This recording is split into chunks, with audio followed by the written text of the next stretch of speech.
Mga kabunyog, mga kababayan, magandang araw po sa inyong lahat. Welcome po sa isa na namang episode ng ating talakayan dito po sa aking bagong social media platform na Attorney Enzo Bunyog. Kung hindi pa po kayo nakasubscribe dito po sa Attorney Enzo Bunyog YouTube channel ko, subscribe na po kayo.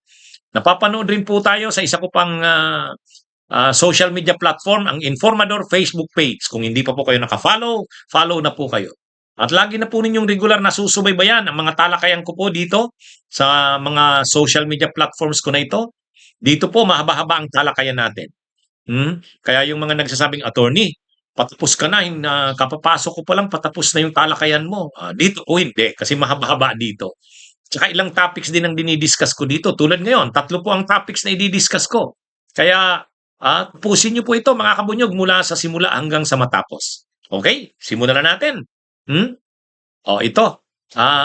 Si dating Senador Sonny Trillanes ay sa isang interview sa kanya, sinabi niya na posibleng sa susunod na mga araw, hindi magtatagal, ay lalabas na ang arrest warrants nito nila malamang. Malamang ang medyo sigurado niyang ah, magiging laman ng arrest warrants ay itong si Bongo at saka si dating PNP chief Oscar Albayalde.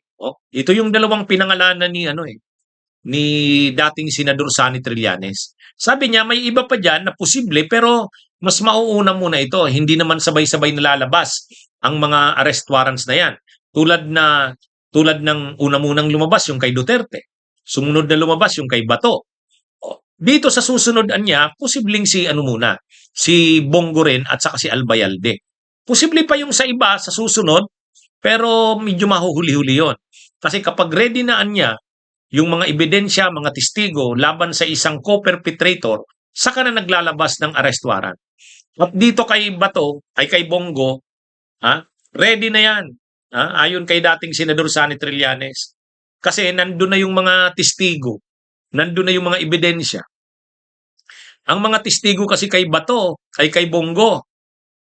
Yung involvement kasi ni Bongo sa crimes against humanity as co-perpetrator, nung panahon ni Duterte na mayor pa ito ng Davao, yung Davao Death Squads, involved na si Bongo doon. At ang mga testigo laban sa kanya ay sila Matubato at Las Cañas. Ayun, nandun na yun. Naghihintay na lang yun ng simula ng trial. Nung panahon naman na presidente si Duterte, nung ginawa ng national ang scope ng death squad, yung grupo nila Rio Garma, involved pa rin doon si Bongo. Kaya, actually, ang sagot ni Bongo doon sa sinasabi ni Trillanes, hindi daw siya involved. Sabi ni Bongo, kumpiyansa daw siya na hindi siya sangkot diyan kasi daw hindi naman daw siya ang hinawakan daw ng mga posisyon sa gobyerno, mga pang-sibilyan naman halimbawa daw naging siyang lalay ni Duterte nung mayor ito. Tapos nung naging presidente ito, special assistant to the president naman daw siya, SAP.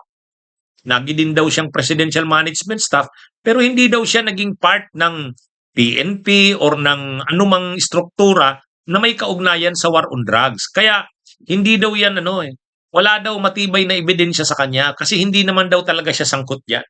Sabi ni Bongo yan yung sinasabi niya. Kaya lang, ang malinaw naman dyan, ang mga testigo at ebidensya, totoo, civilian siya. Pero nung alalay siya ni Duterte sa Davao, nung mayor si Duterte, yung mga utos ni Duterte, sinong tagadala? Siya yun. Kung magbibigay ng pera doon sa mga death squads ni Duterte, sinong inuutosan ni Duterte? Siya yun. At nung naging presidente si Duterte, may binuong national na death squad si Duterte, yung sila Garma at Bernardo. Anong sabi ni Royena Garma? Pag magpapaabot sila kay Duterte, may gusto silang ipaabot kay Duterte, kanino sila dumadaan? Kay Bongo. Parang si Bongo yung layas nun . Si Duterte naman, kapag may iuutos, kung sino sigurong target, kanino ang daan ni Duterte, layason niya na inuutusan niya? Si Bongo. At kapag may reward na ipapadala, kasi talagang may reward naman yung mga napapatay kapag na-accomplish na yung target, may reward. Sinong tagapadala ng reward? Si Bongo. Actually, may interview si Bongo, eh. Hindi ko lang reading ipanood sa inyo ngayon. Inamin mismo ni Bongo, tinanong siya, mayroon po bang reward? Sabi niya, oo. Sinabi niya pa kung magkano yung amount. Ha? Sinabi yan ni Bongo, kaya lang bakit niya sinabi yan noon? Sinabi niya yan noon kasi akala niya hindi darating itong panahon na mapapanagot sila. Kaya noon, nung nagsasalita siya niyan, tungkol dyan sa reward, akala niya, safe yung mga sinasabi niya. Pero sa totoo, nung sinasagot niya yon, sabi niya, pag ganito ang napatay, ganito ang reward. Pag ganito yung napatay, ganito yung reward. Oh, kinumpirma ni Bongo yun. At tinanong pa si Bongo. At sabi pa ni Bongo, siya daw, suportado niya daw ang programa ni Digong tungkol sa war on drugs. Yan yung yan yung inaano ni Bongo. Ngayon, nagdidistansya siya. Na hindi siya involved diyan. Ngayon siya magdidistansya ng ganyan samantalang ang mga ebidensya at mga testigo ay nagtuturo na involved siya. Kaya sa totoo lang dito mga kabunyog, yung sagot na yan ni Bongo sa sinabi ni Trillanes, wala yan. Kasi pinangalanan na siya bilang co-perpetrator eh. Pinangalanan na si Bongo. Ibig sabihin, based on evidence na hawak na ng prosecution, na ba ano siya, may sapat ng ebidensya sa kanya. Kinonfirm din yan sa confirmation of charges na pinagtibay ng pre-trial chamber ay nabanggit si Bongo, si Bato, nabanggit sila. Nabanggit si Albayalde. Kaya na yan, yung sinasabi ni Trillanes na lalabas na ang arrest warrant niyan, totoo yan. Kaya lang, malamang, isisil muna yan. Isisil. Hindi muna ipapublic. Hindi muna yan ipapublic. Katulad din ng kay Bongo, ay kay Bato. Di ba kay Bato, linabas din yung arrest warrant pala, November 6 pa, 2025. Kaya lang, nakasil, kaya hindi pwedeng ipaalam. Pero nung May 11, nung aarestuhin na si Bato doon sa Senado, inansil na ng ICC. Ganyan din ang mangyayari diyan kay Bongo. Ganyan din yan.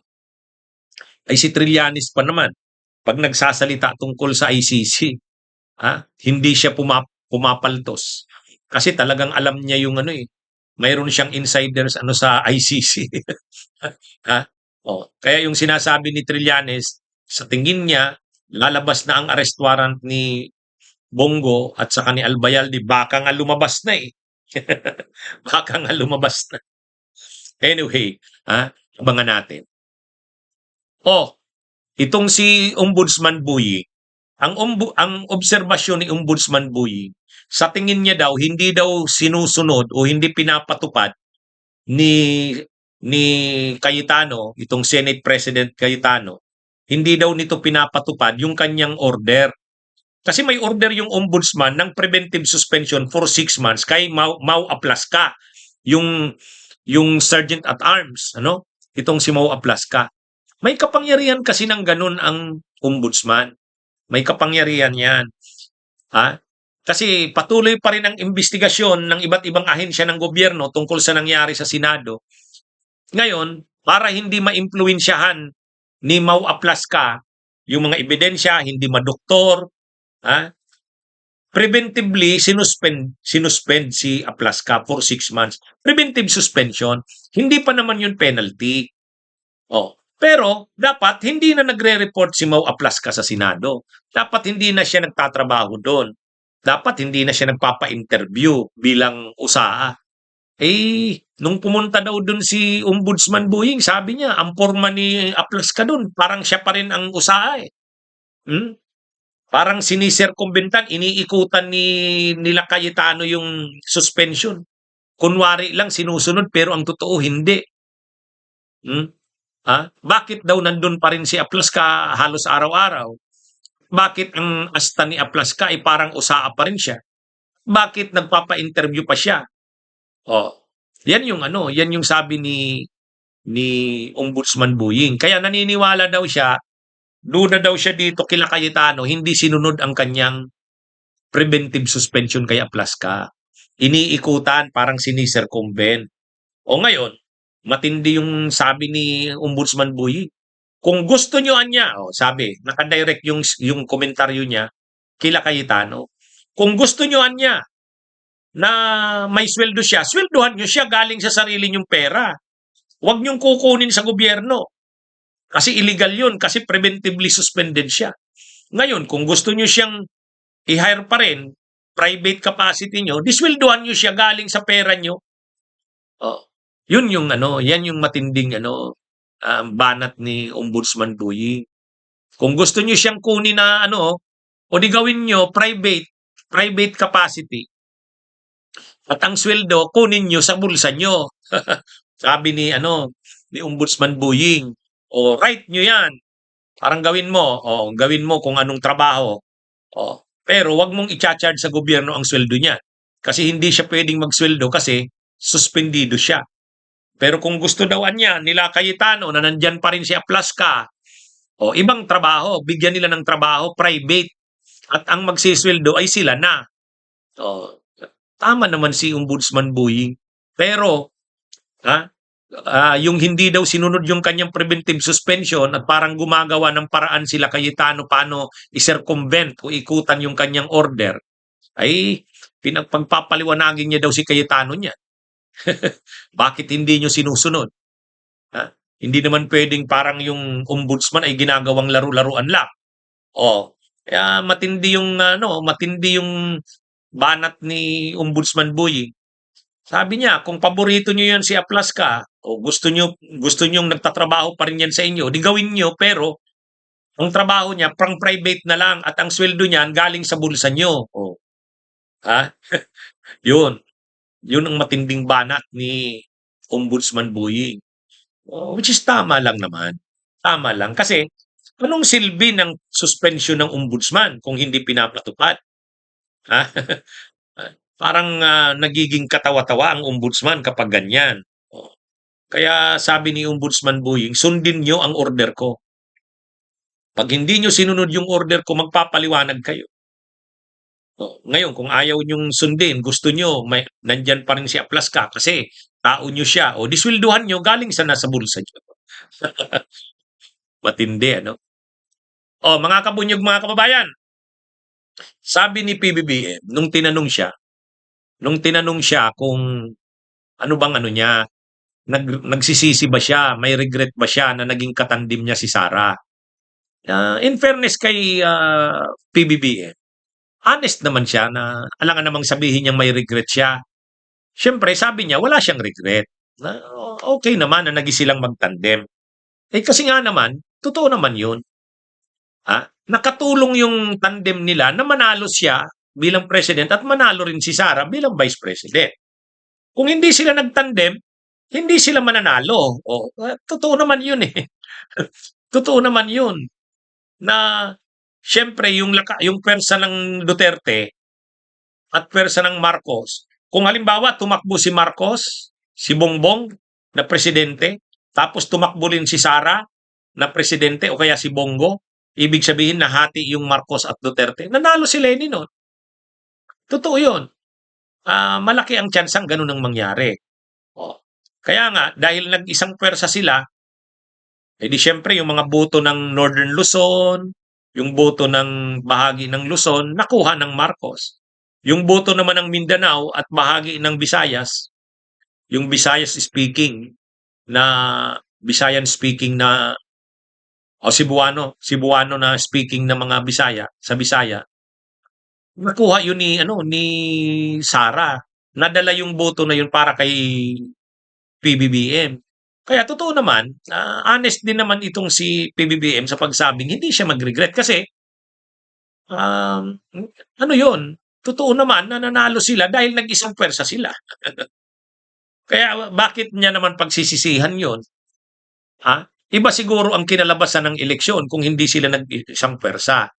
Kaya lang ito namang si Pulong, inaamin na nga ni PBBM na hindi naman daw siya nagsisisi na nagsama sila ni Sara kasi nga Iba siguro ang kinalabasan ng eleksyon kung hindi sila nagsanib pwersa.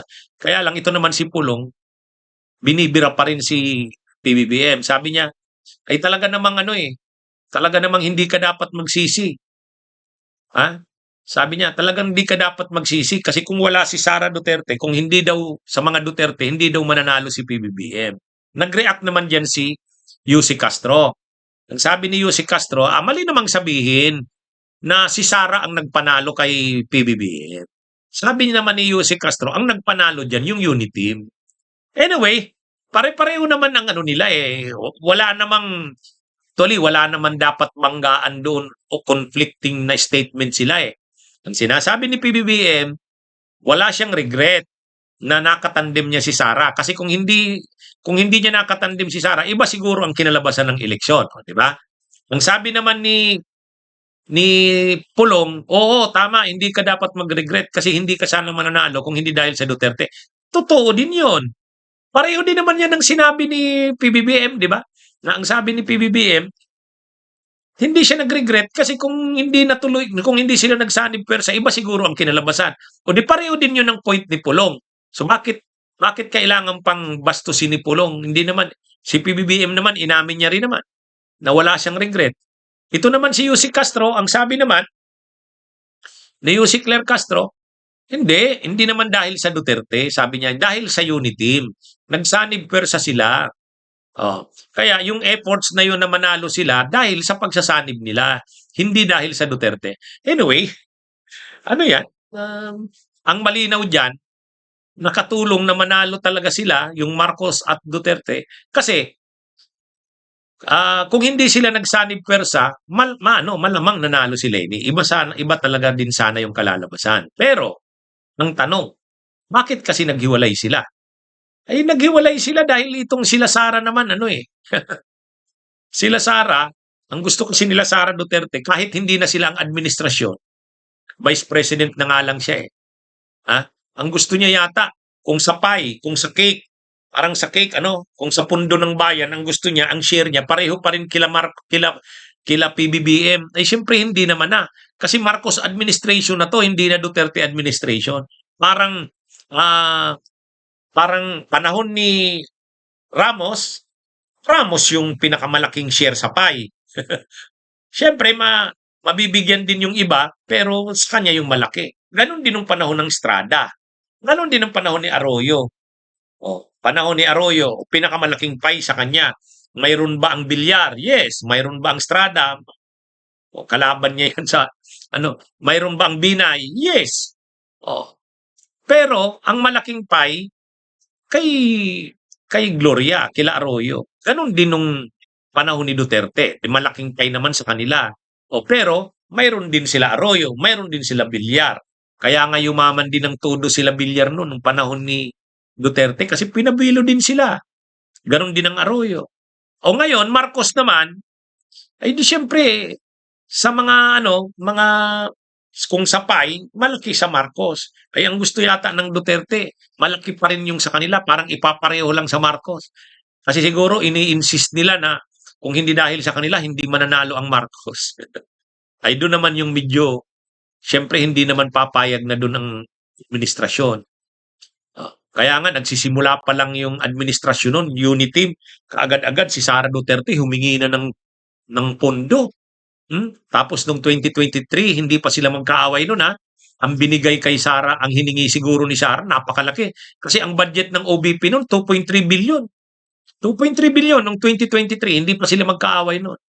So, kaya lang, nung nag-away na, unang-una din kasi, lumabas na yung mga balibalita na hindi daw si Sara ang imamanok sa 2028. Doon na nagsimula yan. Kasi syempre, ang rin ng Marcos, mukhang sa tingin nila, ang dapat na maging pambato nila sa pagka-presidente, hindi si Sara, maghahanap sila ng iba. Kaya doon na napag-usapan si Martin Romualdez. Ngayon, nasira na ngayon yung unity.